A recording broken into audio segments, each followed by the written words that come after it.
Live from the Washington, D.C. area, it's the Inside Scoop. All the news that our viewers want to know. Now, here's the host. Hi folks, Cesar here. We're ending 2016 with a fun show tonight. Wanted you to certainly know we've appreciated your viewership throughout the year. Tonight we got a special show. I want to introduce you to some fun folks. Full disclosure, I learned this evening that I was a gamer. And for the folks that don't know what that is, we're going to learn all about what anime and the folks at DC Anime Club are all about. They're here to educate us, people in the DC area, about really what the East Asian culture of anime is all about. And I got enlightened, so I hope you will too. I'm welcoming my guest, Craig Vaughn, who is the Vice President of DC Anime Club. Sir? Hi. Thank you for coming. You're very welcome. I appreciate our brief conversation. I wanted to kind of just introduce you to the folks, and let's talk about anime, and let's get into DC Anime, what you guys are about. So very good. I learned I was a gamer, but part of a much broader segment of anime, right? So if you didn't know what anime was about, what is anime? Anime is short for animation. Japanese animation in particular, we have a wide diversity of stories and ideas that can be expressed in the Japanese animation. Part of that fan base, you have the people that read the manga, you have people that do a lot of the gaming. And we try to bring our club into the community to share and express those ideas with other people that may not be aware of it, which is why we're here tonight. Right. So help me, because there's certainly the gamers, the tournaments, the conferences, the clubs. I mean, there's all this stuff out there that people can get involved. I was part of it, but I didn't really know I was until you explained to what it was. Full disclosure, I love games, and I get the reality, the virtual reality. But specifically, what do you all focus on in terms of? Well, for 13 years, we've been a part of the DC metro area community. And our activities, we try to do a diversity of events in the community over the course of the year. Be it conventions, anime conventions, video gaming conventions that we participate in. We participate in parades, movie premieres, such as the Star Wars movie premiere just last week. Yeah. We were part of that. We try to do a lot of activities and events so that the membership themselves can participate in and express and share themselves with the people that are out here and bring awareness to them as far as opportunities that are out here in the community, and to help others to come in and be a part of the excitement that is DC Anime Club. So specifically, because it's topical, right? The premiere of Rogue One. That is correct. How did you score tickets? How did you get involved in that? How did you become part of that whole sort of launch there locally? Well, within our nonprofit youth organization, we have a marketing component. The marketing is always important within, obviously, the real world, is promote ideas and express people and obviously bring awareness to things that they may not have been concerned or aware of. Doing that, we participated in partnership with a group called Allied Advertising. And over the course of the years, we helped promote movies and conventions and other activities. And in kind, they provide us with tickets and passes that we can participate in some of the movie premieres. A lot of the members are excited about that, of course, because you have Iron Man and Star Wars and some of the other Guardians of the Galaxy and other movies that we've got to see and participate in. We also have opportunities to get promotional material for that as well. It's a good insight to also bring awareness that a lot of these skills are trade skills. Sure. So marketing, promotion skills, knowing how to negotiate and work with other individuals to promote ideas and express things. These are skills that are also picked up by the people that are members of our club. So it's not just a thing of just being a club in a community. We try to bring awareness to other things that these people can be a part of, skills and talents that they can bring and share and accumulate, so that as they go out into other industries, they may be able to take those same talents with them and use them at another level as well. Sure. No, that makes total sense. Business skills, some life skills, and just really good social skills. So yes. So the typical event or member for DC Anime, what does that look like in terms of some of these Our supporters? age range for DC Anime Club is 13 and up. Okay. I would say right now it's probably closer to 18 to 21 years of age as far as that. And within that group, we have people that are manga creators. They create their own manga storylines. We have anime artists that draw and illustrate elaborate, I mean, truly elaborate and spectacular stories that they do. And they create these, they place them and post them online for people to enjoy. We have people that do their own costumes, so they lay out the costumes and all of the fabrics and materials for them. We have people that create great and fantastic anime music videos where they coordinate them and do all of the editing and footage and everything for that. And we have people that do other things, model building. So we have we had a group come in, they helped to share with Gundam model building. So a lot of things that are bringing the people in to do workshops for. These are things, again, that we kind of piggyback and say, hey, these are also trade skills. Because when you go to a movie, such as that Rogue One, you look at the ending credits, and a lot of this stuff is, models built by this person, props built by this, carpentry by this, costume design, a lot of the editing and video and music editing. A lot of this stuff is same skills that are being used by these fans in this anime fandom world that we live in, as far as us being a part of this club, that people take for granted. They don't look at it through the eyes of someone that says, okay, well, they're just wearing costumes or they're just at these conventions, and you have 20,000 people or 25,000 people at these conventions. And I look at it as creativity. Sure, absolutely. That's what I have the passion about. Yeah. That's what I relate to and feel when I go to that. I mean, it's a great thing to go to, say, an Otakon, which is like one of the largest anime conventions in the United States right now. And you see a great diversity of young, old people in here, different costumes, different styles of it, different interpretations of the same character. Yeah. But they're bringing their unique talent to that show, and they're showing it and sharing it with other people. And that's great. I mean, that's fantastic for people to have an opportunity to say, be themselves, show their talent to the world, and have other people to appreciate that at the same time. And DC Anime Club is a venue, an opportunity to bring that and people in together and combine that together. I think that's a fantastic thing. Yeah, and the costume is just one component, right? That is correct. And you were mentioning, and we were talking previously, we look back to all the 60s and the 70s. For me, like Tron was like anime meets reality meets something new, right? Okay. And where we've come from that has been like this big evolution with computer graphics, with the amount of digital sort of creativity and drawings that can be done on a screen.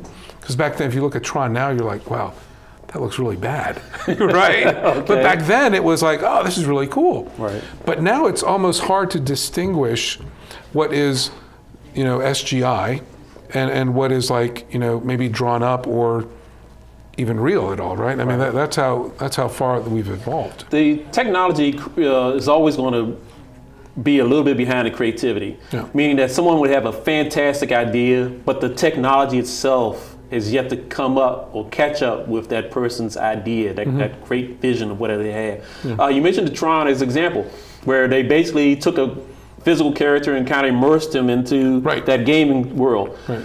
But now, you can actually do that. Right. Virtual reality. Right. You put on the headsets and you get into this little world, and you put on a suit, perhaps a costume, to even make it even more advanced or expand beyond that. Right. And you're now capable of living that. You're immersed because the technology has caught up with the idea. Yeah. So you have people that now can do things that they had not experienced before, but it took the same creative talent that you see in these anime conventions, in these gaming conventions, to bring that to the people, to share that, and to be able to experience that. You need the people that can do the coding and the programming, I'm just saying the computer nerds don't like using that, the geeks. I'm one, I'm in the industry, it takes that talent to bring that. And that's the thing that we sometimes don't want to really look at or talk about as far as that industry or that anime fandom world, because a lot of times, they're just doing this or they're just doing that. But yet, a lot of the games, I'm just saying the World of Warcraft or something like that, you have indie gamers right now, they're creating their own original gaming. So who knows that maybe, next year, their game may be the biggest one. In Final Fantasy, be like, what was that? Final Fantasy? Man, Right. we don't know Final Fantasy. We're into this game. This game Sure. is great. It's fantastic. But it starts with ideas. Yeah. Take that idea and advance it to the next level.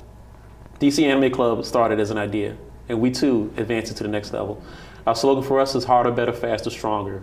And we live by that. We try to be a part of that in the community by taking things to the next level, by pushing it, by going out here, taking initiative to be a part of that.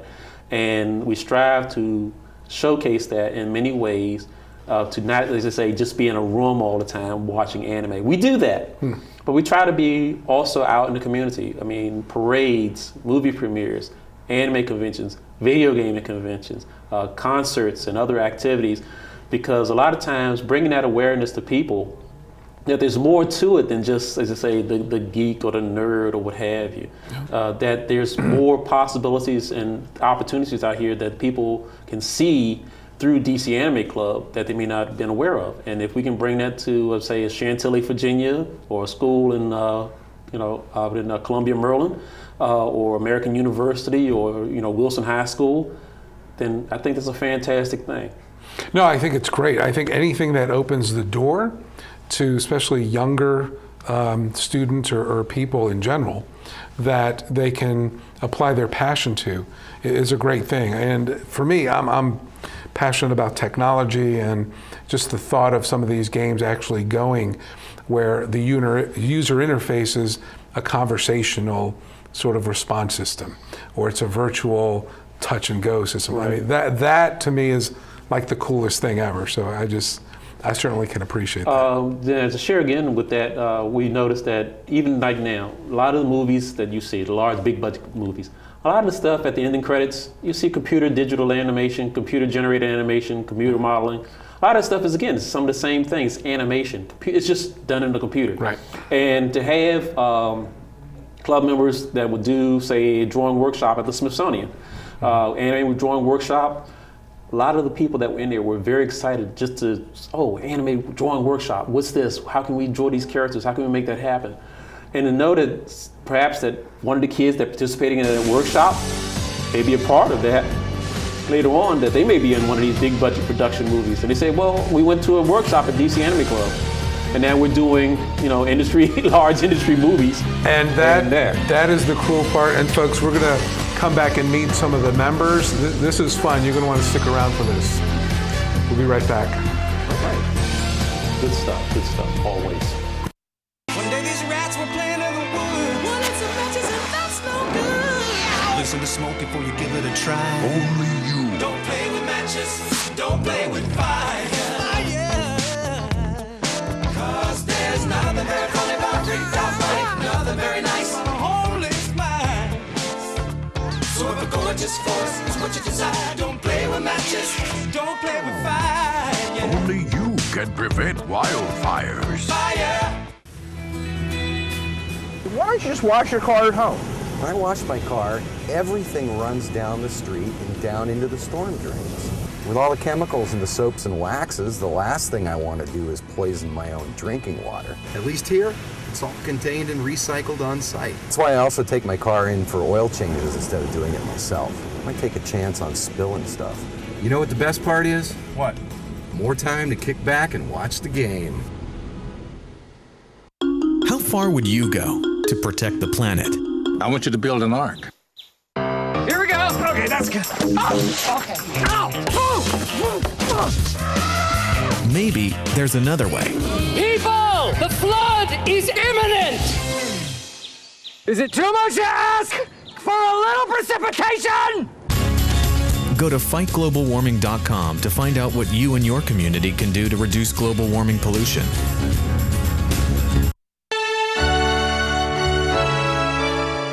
Somewhere around the world, there are men and women of the armed forces risking their lives, helping rebuild communities after natural disasters, collecting toys for needy children, tutoring kids in school. These are your sons and daughters who work to keep us safe, secure, and free. Dedicated men and women who put their country first.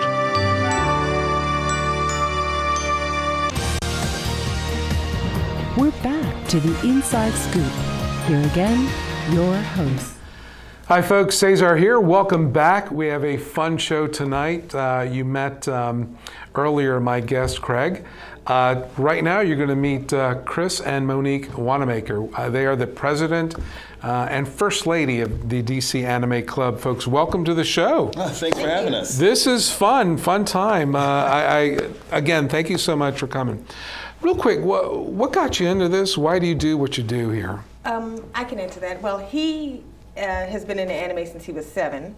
Okay. And I met him around 2000 or 2001, and he got me into it. Okay. If you want to delve in further to your involvement, huh? Yeah, I've been into anime since I was 7, and I've watched anime stuff like Captain Harlock by Reiji Matsumoto and Devil Hunter Yoko and Ranma 1/2, and I've been collecting anime on VHS, then later DVD ever since. So ever since there was like a Errol's video store. Love Errol's. Oh my gosh, that goes brings way back. back memories. That goes way back, sure. Yeah. And like I said, he got me into it, and my first anime convention was Katsucon 2003. Okay.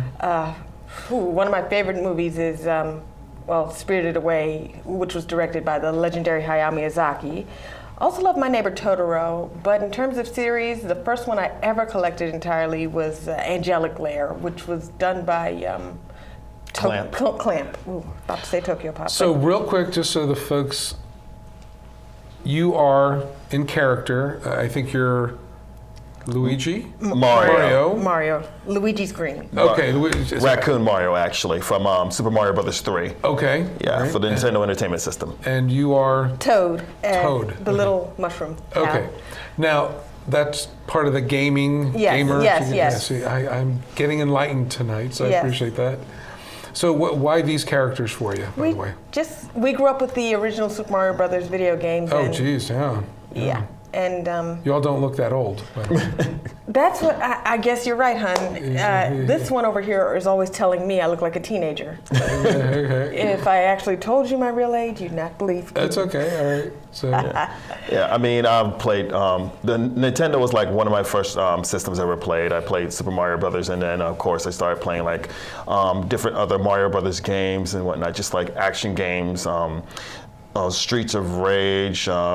And other games that are like beat 'em ups and whatnot. So I picked this character as like the most easiest character to cosplay as, but I added some more accessories like my power glove. Yeah. This is before there was like that, by the way. Oh, thanks. It is awesome. Before there was like the Wii, we had like the power glove, even though it was like kind of a commercial failure by Mattel. They're the ones who actually made the power glove for the Nintendo Entertainment System. So it's like the Wii. So it's like when you move your hand, the character or object that you're trying to move, it moves with it, and you can put like passwords and codes into it. I'm liking that. So yeah. That is really cool. Yes. So as part of the club, as part of the organization, what keeps you going? What gets you fired up to keep doing it? I'm just like doing this because I mean, without DC Anime Club, I mean, I've been presented personally with like a lot of opportunities. There are a lot of people who found out about DC Anime Club online, and they say we're looking for someone to actually do a presentation about what is Japanese animation. We actually have worked with the Smithsonian and Japan Information and Culture Center, Embassy of Japan in DC to introduce both cosplay and explaining what is anime via a PowerPoint presentation. And I personally have been paid to teach people and teach kids about Japanese animation at after school programs. And we've been asked to go to schools and whatnot to talk about Japanese animation and whatnot. So it's actually slowly become like a career for me because of DC Anime Club. And also I was able to win a free trip to Tokyo, Japan. Oh, and Monique, do you attend that or? I didn't go with him to Japan, but I do attend. I mean, as a treasurer, I am obligated to attend the club meetings, which I do enjoy. Like I said, he got me into it. I first attended my very first convention back in 2003, and honestly, it was a lot of fun. But I'm not sure if anybody's curious, but I did not make this myself. This was made by Ginger Woods of GB Fabrics, if you want to Google that. With the earrings as well? Oh, no, the earrings, I I forget where I got these. They looked like they were made for the costume. No. I got these from a vendor at a con. I cannot remember which vendor at the top off the top of my head, but for the folks that don't know, what's a con like? A convention. It's a lot of fun. You have different panels where sometimes it's an industry panel where a company such as Funimation or Viz, some of the big wigs of the anime community, which I think some are defunct now, but those are the two that come to my mind. They'll come and talk to you about some of the latest releases, or sometimes we'll have a guest panel, like when Monica Rial showed up at con. She's known for her voice work in Angelic Lair, and I believe she did the voice of Maria in Witchblade, which I know are some classic anime by some standards. This is a huge industry, by the way. Yes. I mean, I was surprised. I did a little bit of research earlier. I mean, it's a monster worldwide industry, multi-language, multi sort of channels of delivery of all sorts of stuff. I mean, how big do you all want to get? How much do you want to grow? I mean, we actually just want to have something like just in Washington, D.C. proper, because the reason why I founded DC Anime Club is to just have something in Washington, D.C. proper. I was born and raised in Southeast D.C. Okay. So I just wanted something like in Washington, D.C. instead of going all the way to Virginia or Maryland. You know, because it's like with Maryland and Virginia, they have their anime fandom as far as like cons and clubs and whatnot. And the clubs in D.C. are college-based, but you can't really like go on their campus and just like watch anime with the members of those clubs. So hence me finding being the founder of DC Anime Club. Gotcha. How many how many events are you all doing monthly, quarterly, yearly? For a year, it's like 20, so it grows and it drinks. So it fluctuates. So sometimes like we'll may come up with like an idea to do something new. It just depends on like if someone who's either a member or a club officer may come up with something that we could possibly do, or if someone like invites us to come down and probably do something like with BlurredCon. We're actually in charge of their anime screenings. We're going to be screening and streaming stuff straight from Japan, thanks to Crunchyroll. So. It just depends on like how many events we can actually do per year, and we try to keep ourselves busy. Sometimes like it feels like an actual full-time job doing all these events. Sure, that's the truth. Imagine. I mean, it's like we literally start around the January with MagFest. Next it's like February with Katsucon, and then it's like I don't have a free weekend until the end of the year. Right. So in all that, you're still trying to run the organization. I mean, you're applying, I'm sure, for grants to things. So I'm actually went to the Office of Partnerships and Grants. My vice president has also been looking up grants and whatnot. So we're still trying for that, but in the meantime, we're just like sticking around libraries to just need to have like our meetings on a regular basis. So yeah, we are still striving to like get grants so we can have like our own space in DC proper, and then have a space for the kids who are into anime to have a safe environment so they can like meet up with other kids who are like maybe into Japanese animation as well. Wow. That's actually a huge undertaking. Right now you're kind of funding all this yourself? Are you taking donations online or? We've been taking like either dues or sometimes like funding out of our pockets. So that's how we're like getting our funding as far as like doing the things we do. But we also have been receiving donations. Like we had donated projectors so we can screen anime and play video games off of, you know, and whatnot. So you still have that old VCR? That would be cool to have like a VCR anime movie night or something. I actually can do better. Oh, okay. Beta. Oh, dude, yeah. That brings back memories. Yeah. Wow, fun. Yeah. Wow. So, do you do those things? Like, do you like compare technologies and have fun with the way things were growing up with how things are now? It's just like nostalgia roll. I mean, it's just like seeing like the way things were than they are now. Like I just compare like some of the way gaming was back on the day, like Atari, because gaming really started like had the 26 went to the 5200. I mean, that was my Atari days. We still got a couple of our original Nintendos around our place. Wow.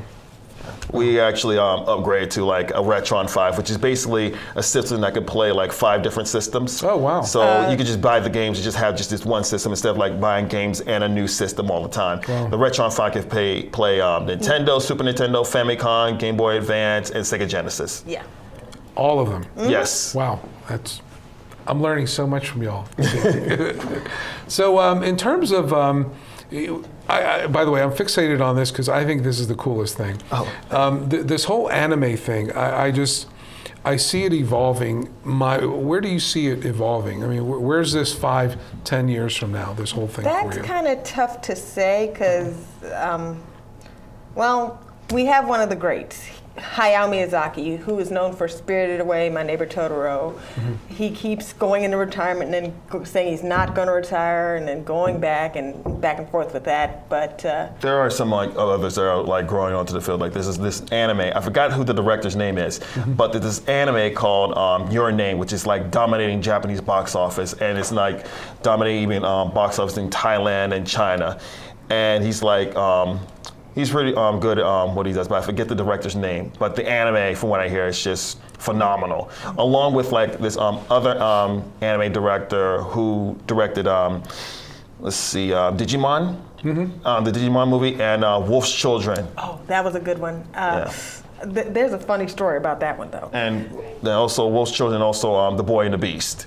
Okay. Yeah, okay. Those are so I think there's going to be like that next anime director is like just like making headway in the anime industry and just creating this masterpiece anime that everyone just wants to love and study. Like people are like really studying Studio Ghibli. I've actually had the pleasure of like visiting their museum while I was in Tokyo. Yeah. So maybe we'll talk about in the next segment some of the different opportunities members or kids that you're interacting with have, because this seems like it would be really inspirational for a lot of younger folks. Or a lot of folks just looking to kind of branch off into a different industry to do something really creative. Yeah, definitely. I mean, with like for example, if you're like an artist, you pretty much have to like master social media if you're like an artist. You just like draws and whatnot, because in order to like get your art, your work out there. I mean, if you're like a singer or someone who draws or someone who likes makes 3D printing, social media is like your best bet as far as like getting your work out there, and just not limiting yourself just to Facebook, but also like all other social media outlets as well, Pinterest, Tumblr, you name it. Twitter, you know, just all of them, and just like interconnecting them all together to just get your work out there and just try and like get more people to like follow your work. Well, I tell you, I can tell you all are passionate about this. It sounds like a lot of fun, and just when talking to you all this evening, it sounds like something most people should try to get into. We'll be right back with our next segment. Hope you all can stick around, but we'll be right back, folks. Thanks.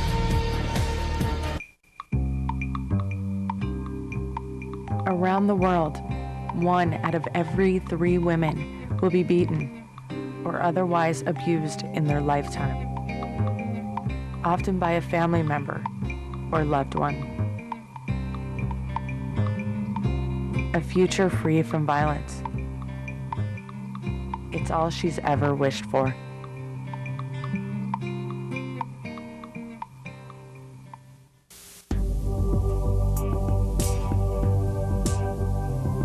Did you know you have the power to stop children from joining gangs? You can help a father find a job and home for his family.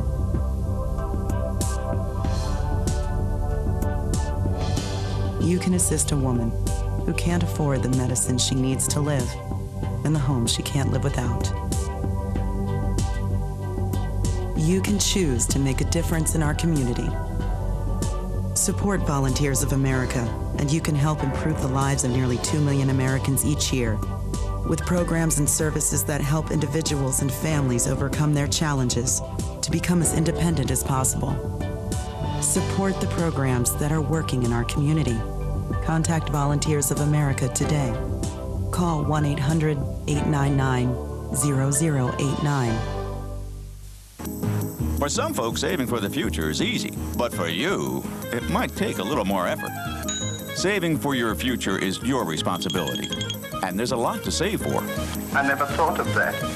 Like your child's education, perhaps uncovered medical expenses, or just to be sure you can live the way you want when you retire. The time is now to save for tomorrow. Save now or work forever. The choice is yours. Choose to save. We're back to the Inside Scoop. Here again, your host. Hi folks, Cesar back here with you. We have a fun night going on here in the studio. I'm rejoined by Craig Vaughn, the Vice President, along with Chris Wanamaker, the President of DC Anime. Thank you again for your time. Fun stuff happening here in the studio. So what sort of things have you got going on this year that you want people to know about? Well, we have first ever event for BlurredCon. This will be taking place in 2017. And we have been invited to come in and be a part of the video programming for that event. It's the first time for us to actually have that opportunity to bring video screening to an anime convention itself. So that's something that we're excited about, and obviously it gives us the opportunity to showcase our talent within DC Anime Club. Mm-hmm. And some of the other events that we're actually playing screenings in the month of January, the second and fourth Saturday of January the 14th of 2017, we're going to be screening Kikaider, which is a live-action movie based upon the manga Kikaider, which is a story of a super fighting robot. Not Mega Man, but an actual another character. Not Ultraman. Nah. But somewhere around that realm, because they're both from Japan. Sure. But that's one of the screenings that we're excited to bring in January. Another screening, we're showing King of Thorn being released by Funimation. It's an anime, and basically it's like, I don't want to say maybe post-apocalyptic, but it's basically the story of people who were like in hibernation, and then there's like, because of this disease, and now they're waking up, and now all hell's breaking loose. All these monsters are coming out, and they're like trying to figure out a way to and where are these taking place? And both of them are taking place at the Tenley Friendship Library. Okay. From 2 p.m. to 5 p.m. Like I said, January the 14th, and then again January the 28th. And are these on your Facebook page or somewhere people can get Facebook, mainly our Facebook page, but we got our own website, dcamaclub.org. But just check us out on all our social medias. We have Facebook, we have a Twitter, we have a photo bucket, we have a YouTube, so just check out, and we also have meetup.com as well. So just check us out on all those outlets. We will also be hosting an anime arts show. We will be doing that at the Smithsonian Anacostia Museum also in the summer of 2017. So we're actively involved as far as setting up that, so that again the people can have an outlet so that they can show their talent to the community by sending their artwork to us, and we will have it displayed at the museum. Oh. So again, I looked it up. It was on Facebook, DC space Anime space Club, and I found you guys right away. Very good. That's it. Yeah. So. We have a meetup site as well, and again, it's a lot of people would interact as far as they say, okay, well, they come to the club meeting. How did you find out about us? How did you learn about us? Oh, we found you on Meetup. We found you on Facebook. And that's a good thing, again, because it shows that the social media works. People are out here excited about what we're doing in the community, a lot of in-kind interest and shared interest in this types of genre and anime fandom. So they find us through Meetup, and that's fantastic. And we also have like a mailing list as well that we're developing. We're taking up people's emails, so that way people will know when our next club meeting is. We actually tell you when our next club meeting is via email. And it's a weekly email that we send out. So in order to get on that, you just have to send an email to president@dcanimeclub.org in order to get on the mailing list. And then you'll just be on it. So far we have like about close to 100 people on our mailing list thus far. We're trying to grow that to like about 1,000. Sure. Yeah, some of the places you'll see us at will be MagFest, Katsucon, we have Fiesta Asia, we have Anime USA. This is here locally? AwesomeCon. Wow. Yes. These are some of the places. Fun. What is AwesomeCon is great because that is more of the anime and comic and gaming all together combined with that. We actually had the pleasure of having the con chair come to us to help promote that event through our marketing department. And in kind, again, he provided us with a table so that we could promote our nonprofit at that event. Within the past, I want to say 4 years of that existence of that convention itself, it basically doubled in size. So to see something start from very small beginning to basically expand beyond anybody's wildest imagination is great. And for us to be there at the beginning, to be a part of that, to basically be invited in to be a part of that is incredible. They actually had partnership with, I believe, one of the conventions in New York. So they have now been able to establish themselves within a bigger industry and be able to promote and bring even better guests to these events. I mean, they've had Adam West and Bill Shatner and some of the other people to come to that event alone. Love those draws guys. People, right, which draws people to that Sure. and gets people in there and excited about that. And with Otakon coming to DC next year, that is like the 4th largest anime convention in the United States right now. And Washington, D.C. is going to be going crazy with anime fandom next year. No, it sounds like it. And I don't want to will start be a part of arguments, that. but what's your favorite event for next year? Ooh. What are you personally looking forward to there? Next year, I'm just really looking forward to BlurredCon. Because we get to like actually showcase anime. I just love doing like anime screenings and what have you. And we're just, like I said before, we're going to be screening like anime, the newest and latest anime straight from Japan, at least about like an hour after it's shown in Japan. Well, straight from Crunchyroll. So that's one of the ones I'm actually like really excited for. But just so many. I mean, I could barely choose. For me, Otakon 2017 in Washington, D.C. That is going to be the event for me. And where's that taking place? That will be taking place at the DC Convention Center. Really? They have the opportunity to really expand their reach within Otakon, because right now they have had a cap up in Baltimore as far as the actual number, 25,000, 26,000, 27,000 people per convention. So with this new space and new city, they can really expand and showcase even more things that they may not be able to do in Baltimore right now. And I think to have the opportunity that here we have Otakon in our backyard, basically, for DC Anime Club, I mean, that's incredible. And they will be here for a while as well. And I think that as it comes to the city, even more people will be aware of the anime fandom and will be a part of it. They'll come out of their offices and get out of their ties and take the ties off and take the jackets off, and they'll walk down to the convention, they'll get a ticket, and they'll go right on in there and have themselves some fun. Because what you find out is that a lot of these people that are interested in the anime or gaming, such as yourself, they're doing the 9 to 5, they're doing the other jobs, they're doing other things. And they also have that excitement in that. So you go to, I'm saying, an office in DC and you're talking to them about creating an anime art show, and they say, oh yeah, I remember this anime show that I watched years ago, and I was so excited about that, and Speed Racer and all this stuff. So I didn't know it was Japanese animation, and like next thing you know, we were having a conversation about anime and that industry and the things that they are excited and remember about, or their sons or daughters that are seeing an anime series, and they say, okay, well, we're doing the anime drawing, and they're creating their own stories based on an animated character that they created. Oh. And what I think is great about that is, again, is that a lot of these talents are industry based.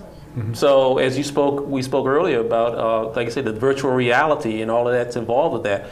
The programmers and the drawers and the people that draw and design and create that, it's digital now, but it still requires the same techniques, same functions, and be able to go ahead and do the things that are doing that. You're just using a different method of doing it. But that world and them to be able to do that, the kids that, I'm just going back to the kids, like I said, that were creating their own anime storylines. I mean, who knows, next year, 2017, that may be the next Disney production or whatever it is. They may see that and say, oh, that's a great story. We'll take that and pick it up. So a lot of times now, the talent that's out there has the tools and means and methods now to be able to actually bring that talent to life. They will get that passion and draw it forth on that and proceed with it down the line and train themselves into skills and share that with others and get those other people excited about it.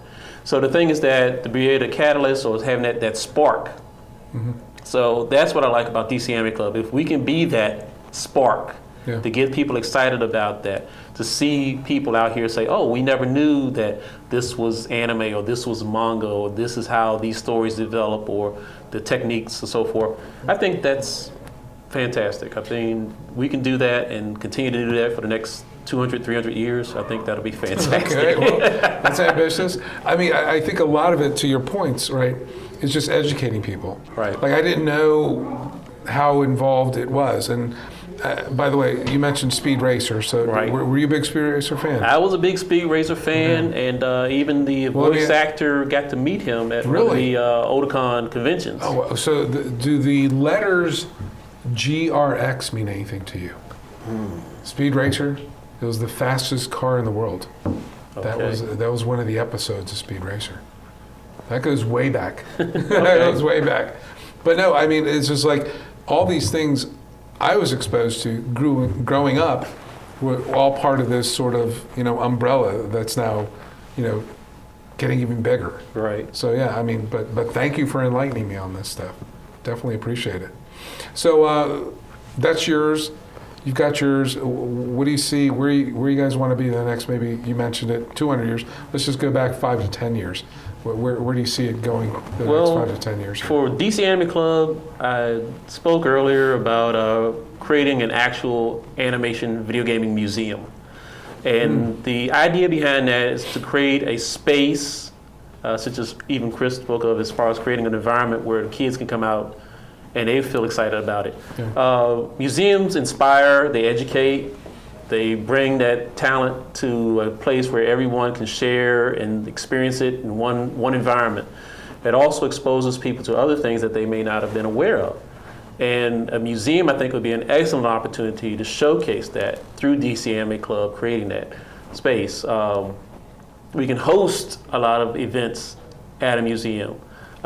Even Smithsonian in the past has done exhibits on video gaming and other genre back in the past. We have helped them during the Cherry Blossom Festivals where they do like an anime marathon where DC Anime Club would come in. We would do presentations as a part of that. And the thing is that why not create a big museum that can take all of this talent, put it under one roof, and be a destination spot in the Washington, D.C. area. Yeah, I think that would be fantastic. Yeah, that's a great vision. Great vision. It just for some reason, made me think of the first video game I played. It was Pong. Remember Pong? Oh, wow. Remember that thing? It was like, it burned those lines in your TV. Yeah. It was like, but no, we've come a long way since then, haven't we? Very. It's From just Pong to virtual reality. Yeah. Sounds like you got a long way to go too. So, folks, DC Anime, make sure you connect with those folks. They're fun folks. So I certainly encourage you to get out there and get to know them a little bit. We'll be right back. Thank you.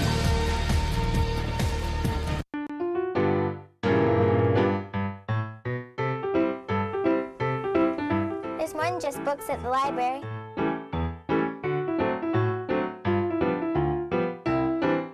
There's more than just books at the library. Excuse me. There's more than just books at the library.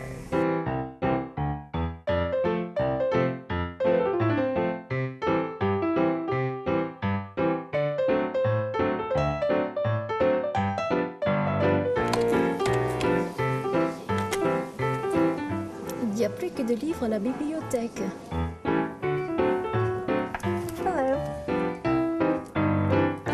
You have a lot of great books here today. You know there's more than just books at the library. I know. There's more than just books at the library. I don't want to be hooked to a machine. I want all the medical treatment available to me. I wouldn't want my family to have to make this decision. My doctor knows what's best for me. An advance directive is your life on your terms. Talk with your family. Decide what's right for you. Then put it in writing. Documenting my wishes today means my family won't have to make heart-wrenching decisions later. To learn more, visit www.putitinwriting.org. 1,200 American youth run away from their homes every day. The National Runaway Switchboard is here to help. 1-800-RUNAWAY. If you are a runaway, thinking about running away from home, or a parent or guardian concerned about issues facing your child, call us 24 hours a day. 1-800-RUNAWAY. In times of crisis, hope is just a phone call away. 1-800.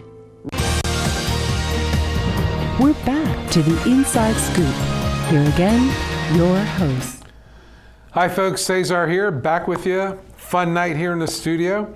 I'm joined by a good friend of mine, Kevin Latchford. He is actually a member, supporter, and all-around enthusiast of DC anime.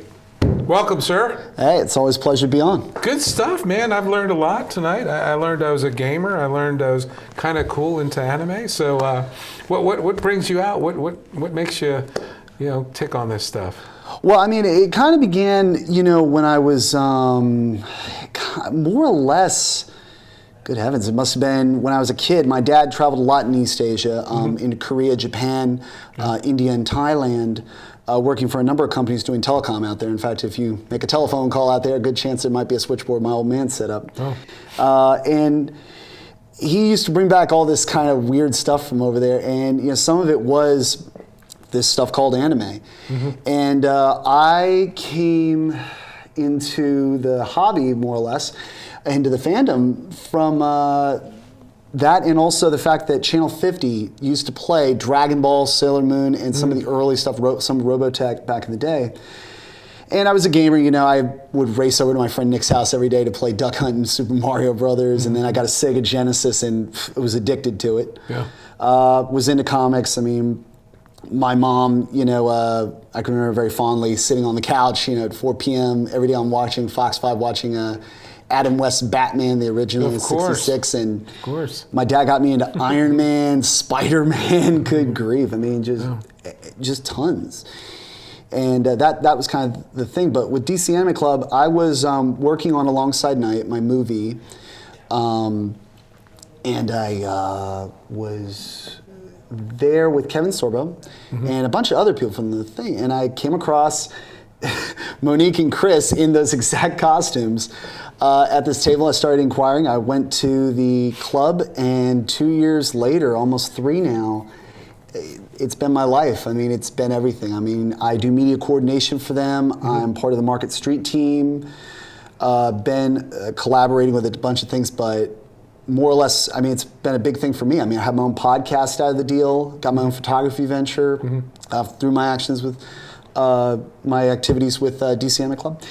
And it seems like a lot of fun, a lot of energy. It is. It is. I do enjoy it. I got to meet Monique discussed Monica Rial. I actually am going to be interviewing her and Brittany Karbowski, Jerry Jewell, and a bunch of others at this year's KatsuCon with our dear friend at Fairfax Public Access, Count Borloff from Monster Madhouse. No way.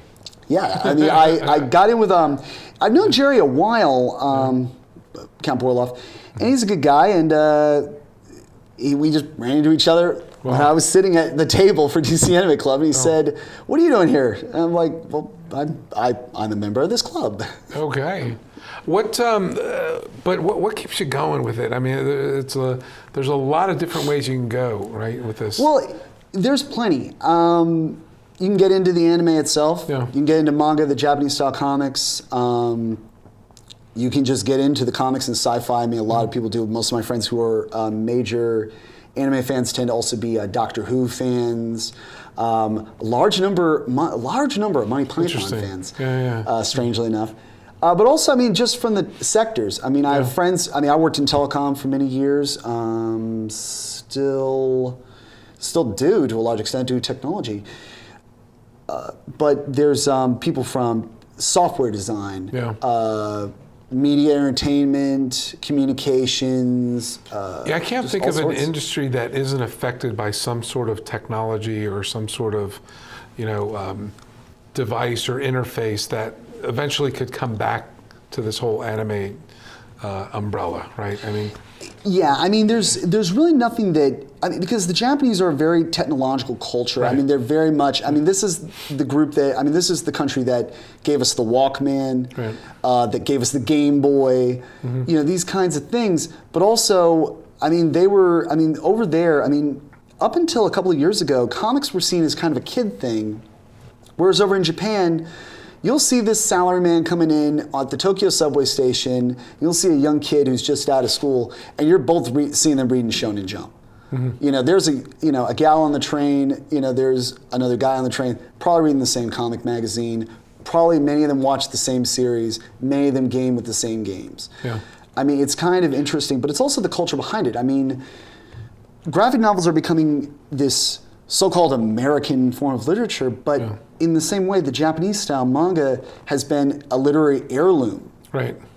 And it evolves into the movie. It evolves into the 3D virtual interface. It exactly. Evolves, yeah. So. The entire major part of the artistic culture, modern pop culture, is really based in this kind of this sort of trifecta between animation, movies, comics, games, episodic novels, and then into games and other interactives. Yeah. That's becoming a major thing. And then, I mean, with the smartphone, with the computer, with a lot of other lenses, things. I mean, well, I mean, with the Oculus Rift. I mean, the Oculus Rift right now in the United States, and we have a few Oculus Rift games and interfaces. I just saw recently from the Tokyo shows that came up in about October, and I've just seen there is the future over there. I mean, you can see it. And there's been a couple of big shows in Seoul, in Korea. I mean, Samsung has really made the biggest splash recently with a lot of their latest technologies, with the Galaxy and the Note Tab. Yeah. So you're seeing, you know, this kind of thing where we have this grand amount of technology combined with this explosive amount of creativity, and they are in Seoul, in Tokyo, they are just colliding. I think Craig mentioned earlier, it's almost like the technology was always behind the creativity, maybe a decade or so. As the technology kind of moved, the processing power, the storage capacity, you know, just the throughput to a user interface. That's why all this virtual reality looks so cool now. Oh yeah, right? Because we're able to handle and process all this stuff. Yeah, I mean, right now, if you look at with Oculus, one of the largest and most anticipated things is a couple of companies doing their own indie games. Yeah. These are actually going to be at this year's comic market, 91 in Tokyo, which will be on December 29th. There's going to be a number of them, including the company NekoWorks, which is the cat works, done by the artist known as Sayori. She is unveiling not only her new version of a number of visual novels, but she is also going to, I believe, release, she's going to discuss more about her work with the Oculus Rift, which is trying to kind of bring you into the animated story. So she's kind of bringing anime to life with the Oculus Rift. A number of other companies are doing that as well. So I mean, it's all sorts of things, and it's kind of odd, you know, because in America, a couple of years ago, you would not have seen any of this kind of stuff, but just in the last couple of years, and I think it's the American Comic Cons who've really popped it up, but I think it's also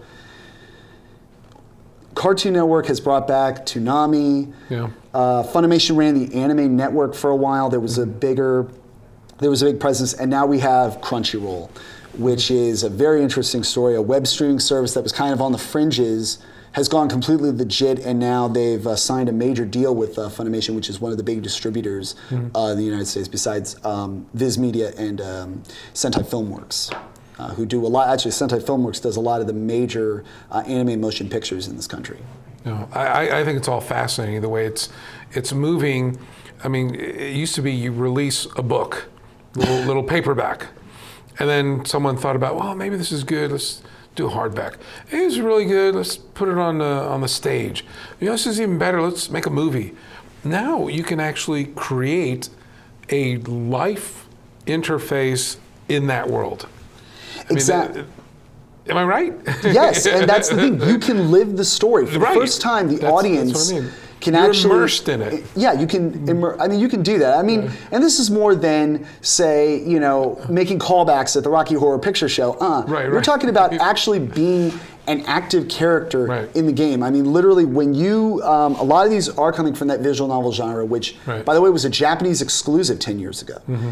Now there are Americans. I was at Anime USA with DC Anime Club, and we were looking. There was table after table after table of these groups who just basically, just a couple of people who learned some Python and had some drawing skills, with a little bit of Adobe Photoshop. What's Python for the folks that don't know technology? Python is a programming language. It's named actually after Monty Python. Mm-hmm. It's a very simple. It's a language that has a lot of automation, and it's starting to be used a great deal more by more and more people to make interactive games.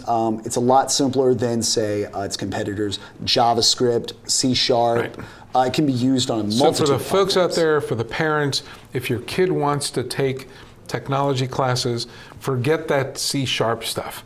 Well, I would. It depends on what you want to do, but I would say to any kid right now who's out here listening, you want to learn this because I'm doing this myself. I mean, I'm right now just got my Python certification about a week ago. I'm right now working on JavaScript and a good bit on HTML5 and CSS3. So again, for the folks at home, those are interfaces and those are style sheets. They control how the look and the feel, the layout, and those things. And by the way, how it executes. Right, but again, it's morphing to conversational user interface, intelligent interfaces. It's gonna, I say within a 5-10 year span, the interfaces are going to be out of this world. Well, I mean, right now we're sitting on the major thing of Boolean logic, true, false. If we can get between 1, 0, I mean, real fuzzy logic in some of these programming languages, I mean, literally, I ask a character any question, the language synthesizer will be able to identify exactly what I just said and can put it against a library of different responses. I mean, you're talking about Siri on steroids. Yeah, well, and again, Siri, it's in its infancy. Absolutely. Right, and just look back to your phone 5-10 years ago. Let's look. I remember the Motorola Razr. I had the StarTAC. Right? Exactly. So in another 5 years, Siri, or whatever interface, whether it's Alexa or whatever these UIs are going to blow away where we are today. Precisely, and that's the beauty of it. I mean, but it's also going to be, okay, we have this great capability, but then the next question is, well, okay, what's the best way to package it and use it? As well as also, you want that interface to have something. So, I mean, I wouldn't be surprised if we wouldn't see some of these anime voice actors and actresses being the voice of our voice commands in the near future. Could be. I've seen it in business already. I won't name the store, but it's one of those do-it-yourself home places where you can go in and interface and put on this thing and pick your own walls and paints and cabinets and refrigerators. I mean, it's coming to this real fast. Kevin, sir, thank you so much. Folks, thank you for joining us. Thank you to the folks at DC Anime. We'll see you soon. Happy New Year.